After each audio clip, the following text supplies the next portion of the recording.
ભગવાન શ્રી રામ મર્યાદા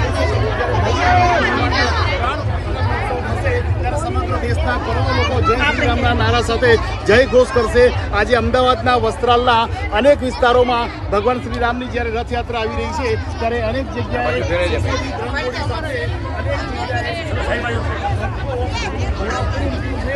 હજારો લોકોએ ભગવાન શ્રી રામને આવકારવા માટે અત્યારથી ખંગનાટ વ્યક્ત કર્યો છે. ત્યારે અમદાવાદના વસ્ત્રાલમાં અનેક સોસાયટી અનેક ફ્લેટના રહીશો આપણી વચ્ચે છે, તેઓને આપણે પૂછીશું કેવું લાગી રહ્યું છે આજે ભગવાન શ્રી રામની રથયાત્રા તમારા ઘર આગળ આવી રહી છે. શું કહેશો? ભગવાન અયોધ્યામાં જ્યારે 22 તારીખે પ્રાણ પ્રતિષ્ઠા મહોત્સવ થશે ત્યારે આખો દેશ રામ નામ રંગે રંગાશે. તમે શું કહેશો કે ભગવાન શ્રી રામની રથયાત્રા જય શ્રી રામ.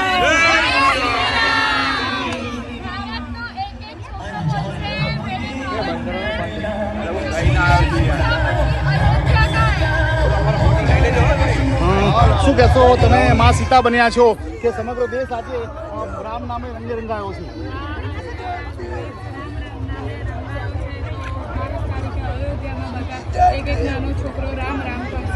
500 વર્ષ પછી ભગવાન રામ મંદિરમાં બિરાજમાન થશે, રામલલા સ્વરૂપે, બાળક સ્વરૂપે. મારા ઘરે તો આજે રામ પધારે છે, પણ એટલો આનંદ છે કે એનો કોઈ પાર નથી. કહેવાય છે કે ભગવાનને પ્રેમ કરો તો ભગવાન દોડ્યો આવે છે. ભગવાન આ ધરતી પર 52 વખત આવ્યો હતો, સબરીના બોર ખાવા આવ્યો, મીરાનું ઝેર ઉતારવા આવ્યો, શ્રાપ કરવા આવ્યો, સામર્થ્યનો ઉઘાડ કરવા આવ્યો, સાથે સાથે ઊંડી સ્વીકારવા પણ આવ્યો. શું કહેશો? સમૃદ્ધ ગીરમાં રહો છો આપ.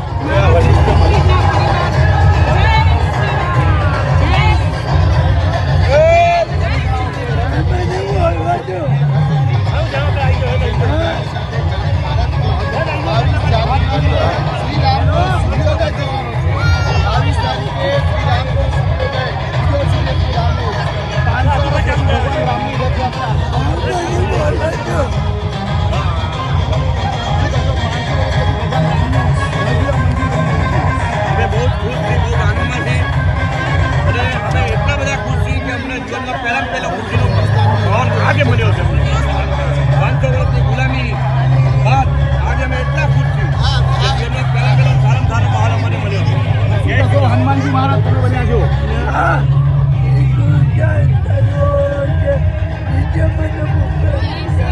મંદબુદ્ધિ છે.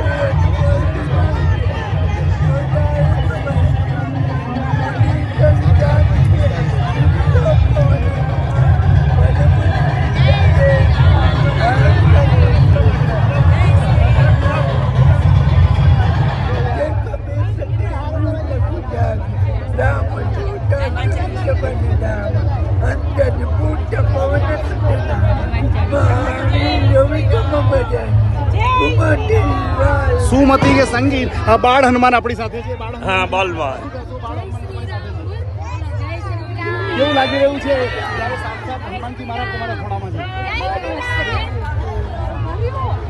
એ પેલા વશિષ્ઠ ગુરુ રહી ગયા, વશિષ્ઠ ગુરુ.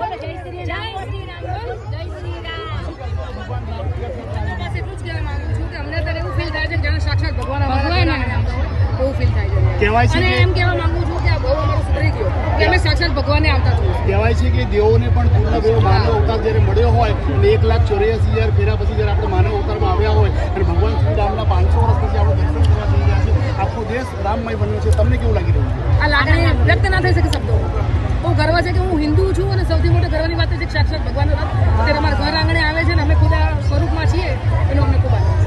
14 દિવસ પછી અયોધ્યામાં રંગે રંગાશે, આખો દેશ આપણે ભક્તિમય બનશે. કેવું લાગશે? અને અમારે કામ કરીએ છીએ કે લોકોએ મંદિર તૂટતા જોઈએ, અમે બનતા જોઈએ છીએ. અમારા આ વાતની ગર્વ છે અમને ગર્વ છે. 500 વર્ષ પછી અમે રામ મંદિર બનતા છીએ. અમને ગર્વ છે કે અમે હિન્દુ છીએ. બહુ ગર્વ છે.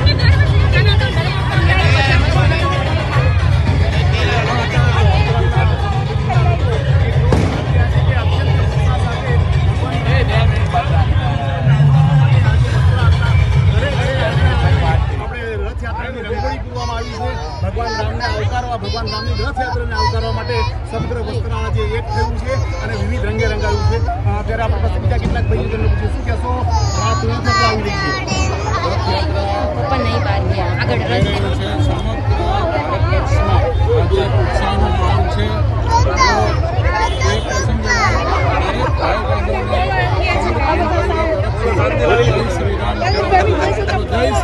રથયાત્રા તમારા આંગણે આવી રહી છે, કેવી રીતે એને સજાવી છે? ભગવાન રામની રથયાત્રા 22મી તારીખે જે ઉત્સવ થઈ રહ્યો છે એ ઠેર ઠેર અમારી સોસાયટીના તમામ રહીશોએ અને બાળકોએ તેમજ બહેનોએ, વૃદ્ધાઓએ દરેકે રામના અલગ અલગ પાત્રો જેવા કે હનુમાન, સુગ્રીવ, સબરી વિવિધ પાત્રો દ્વારા સજી અને સજ્જ થઈ અને સોસાયટીના તમામ બહેનો, ભાઈઓ, બાળકો સાથે અમારી સોસાયટીના તમામ ગેટ સુધી પાથરાયેલા દ્રશ્યો જોવા મળશે. તેમજ સોસાયટીના ગેટ પાસે જબરજસ્ત સુશોભન કર્યું છે અને અનેરો ઉત્સવ જેમ સ્વયં ભગવાન રામ અમારા ત્યાં પધારી રહ્યા છે તેવા ભાવ અને ઉમંગ સાથે અમે સૌ આસ્થા પરિવારના તમામ ભાઈઓ બહેનો હાર્દિક સ્વાગત કરવા માટે એકદમ ઉત્સાહી અને થનગણાટ સાથે અમે ઉત્સાહ કરી રહ્યા છે. તેમજ ફટાકડાઓની લહેર સાથે પણ ફટાકડા પણ અમે કર્યા છે. તેમજ ધ્વજવંદન ધ્વજાઓ પણ ફરકાવી છે, લહેરાઈ છે અને એ ઉત્સવ રામ સાચા અર્થમાં અમે રામને જોયા નહોતા પણ આજે એમ લાગે કે ના સ્વયં રામ આવી રહ્યા હોય અને તેઓ થનગાટ હશે તેઓ વસ્ત્રાલ રામમાં બન્યું છે. 22 જાન્યુઆરી 2024 અયોધ્યા ખાતે આપણા ભગવાન શ્રી રામની પ્રાણ પ્રતિષ્ઠા થવા જઈ રહી છે. એના અનુસંધાને ભગવાન વિધાનસભાના તમામ વિસ્તારો એમાં વસ્ત્રાલ વોર્ડમાં આજે જે માહોલ જામ્યો છે રામમય જામી ગયો. લાગી રહ્યું છે રથયાત્રાનું સ્વાગત કર્યું તમે? રામ ભગવાન બની રહ્યા છે પણ આપણે અયોધ્યામાં 500 વર્ષ પછી મંદિરની સ્થાપના કરવામાં આવી છે. આજે આ વસ્ત્રાલમાં ખૂબ જ આપણે તમે જોઈ શકો છો કેટલા બી લોકો જાણીને કેટલા બાદબાદના લોકોએ પોતાનું એક પાત્ર નિભાવ્યું છે, જેમાં મેં સીતાનું પાત્ર નિભાવ્યું છે અને એમાં મને બધું ખૂબ જ ખુશ થાય છે કે હું આના મતલબ એ લાયક છું કે હું સીતા બને, હું એના લાયક છું કે નથી પણ એ લોકોએ મને સમજાવ્યું છે કે ભાઈ એનું પાત્ર તો નિભાવી શકે છે. એ રીતે હું એમને કહેવા માંગુ છું ખૂબ ખૂબ આભાર કે મને આટલો આ અવસર મળ્યો છે એને બનવા માટે. માધવ પાર્ક 3માં રંગોળી સુશોભિત કરી છે અને ભગવાન રામની રથયાત્રાને અમે વધાવી છે. કેવું લાગી રહ્યું છે? અમને ખૂબ જ સરસ લાગ્યું. તમે જોઈ શકો છો અમારી મહેનત, નાના બાળકો સાથે અમારી જેમ ખાસ મહેનતમાં અમારા રંગોળીમાં ખાસું બધું સુશોભિત કરવામાં આવ્યું છે. તમે જોઈ શકો છો અમારા શણગારમાં આ અવસર ખૂબ જ સરસ મળી રહ્યો છે અને આ અવસરથી અમે ખુશ છીએ. રામજી ભગવાન 500 વર્ષ પછી એમનું મંદિરની સ્થાપના થઈ છે. અમને બહુ ખુશી મળી રહી છે. ભગવાન રામ ફરી એકવાર 500 વર્ષ પછી રામ મંદિરમાં અયોધ્યામાં બિરાજશે. આખો દેશ આપણે ભક્તિના રંગે રંગાયો છે. અમને ખૂબ જ આનંદ થાય છે કે 500 વર્ષ પછી મતલબ અયોધ્યામાં આટલું મસ્ત મંદિર અને સુશોભિત કરવામાં આવ્યું છે. તમે જોઈ શકો છો માધવ 3 અમારા વસ્ત્રાલમાં બી અમે લોકોએ ખૂબ જ આનંદથી અને ખૂબ જ આનંદથી અમે લોકોએ સગાવટ કરી છે અને એમનું સ્વાગત કર્યું છે. પછી વસ્ત્રાલ વિસ્તારમાં જ્યારે રામ ભગવાનનો રથ નીકળ્યો ત્યારે અમને બધાને બહુ જ આનંદ છે અને અમારું આખી વસ્ત્રાલ સોસાયટી એકદમ આનંદ અને ઉત્સાહથી ચારે બાજુ તૈયારી કરી રહી છે. ત્યારે સોસાયટીમાં રંગોળી, ફૂલોની રંગોળી અને તોરણ અને આજુબાજુ ઝૂંપડીઓ બનાવી છે અને અમે બધા જ્યારે 14 વર્ષનો રામ ભગવાને વનવાસ પૂરો કરી અને અમારે ત્યાં પધાર્યા હોય એમ અમે બધા આનંદ, ઉલ્લાસ અને બધા ખૂબ જ આનંદથી અમે બધા રામ ઉત્સવ મનાવી રહ્યા છીએ. દેશમાં ફરી એકવાર દિવાળી આવી છે, શું અને કહેશો? આજે ગુજરાતમાં દેશમાં ફરી એકવાર દિવાળી આવી રહી છે એવું બધી જગ્યાએ લાગી રહ્યું છે અમને. આજે ભગવાન રથયાત્રા આવી ત્યારે 14 વર્ષની રાહ જોઈ રહ્યા છીએ પણ આપણે આજે 11 દિવસ પહેલા જે ઉત્સાહથી ઉમંગથી સાક્ષાત રામ ભગવાન આવી રહ્યા છે એવો ઉમંગથી બધી તૈયારીઓ વસ્ત્રાલ પર અહીંયા સોસાયટીઓ બધી કરી રહ્યા છીએ. તો આજે સાક્ષાત ભગવાન જ આવી ગયા છે અને અમે પણ એ જ રાહ જોઈએ છીએ કે સાક્ષાત ભગવાન આવી જાય અને અમારા વસ્ત્રાલનો લાવો લેવામાં અયોધ્યા આવી ગયા. અયોધ્યાનું જ અમે જોયા એવું જ જોઈ લઈએ એ અમે આશા રાખીએ છીએ.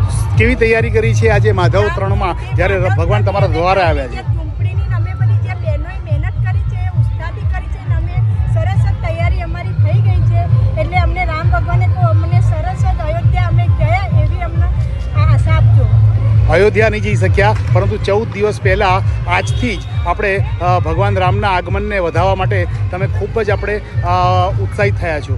અયોધ્યા અમે લોકો નહીં ગયા, પણ અમે અહીંયા એ જ તૈયારીઓમાંથી અહીંયા ઉપસ્થિત તૈયારીઓ કરી ચૂક્યા છીએ. હજારો વર્ષથી બધી પ્રજાએ રાહ જોઈ કે રામ સબરીના દ્વારે આવો, એની ઝૂંપડીએ એવી રાહ જોઈ. તો સબરીના દ્વારે રામ આવ્યા, સબરીને ખુશ કરી દીધી, એને નવધા ભક્તિ આપી અને સરગના સુધી ખેત ઉગાડ સુધી એને ભગવાન મળ્યા. ભગવાન રામે સબરીના જીવઠા બોર ખાધા અને એનો આખો બેડો પાર થઈ ગયો અને દેવોને પણ દુર્લભ એવા ભગવાન શ્રી રામચંદ્રના એમને સાક્ષાત્કાર થયા. શું કહેશો, કેવું લાગે છે સબરી તરીકે? આવું બધું બનશે એ નથી ખબર, અને આ બધું આપણે સોસાયટીની આજુબાજુ આપણી તૈયારી થશે. અમે તો કાલ રાતે જ તૈયારી કરીએ. કદાચ આ અવતારમાં એક સબરીના રોલ તરીકે તમે આપણે આવ્યા છો. કદાચ યુગો સુધી સબરીને આજે પણ લોકો યાદ રાખે છે. શા માટે? એની ભક્તિની. એની ભક્તિ એવી હતી, એના માટે એની નવધા ભક્તિ કરી હતી ભગવાને. અમને આ પાત્ર કરવા માટે અમે ધન્ય બની અમે ગયા. ધન્ય બની ગયા. શ્રી રામ. જય શ્રી રામ. જય શ્રી રામ. જય જય શ્રી રામ.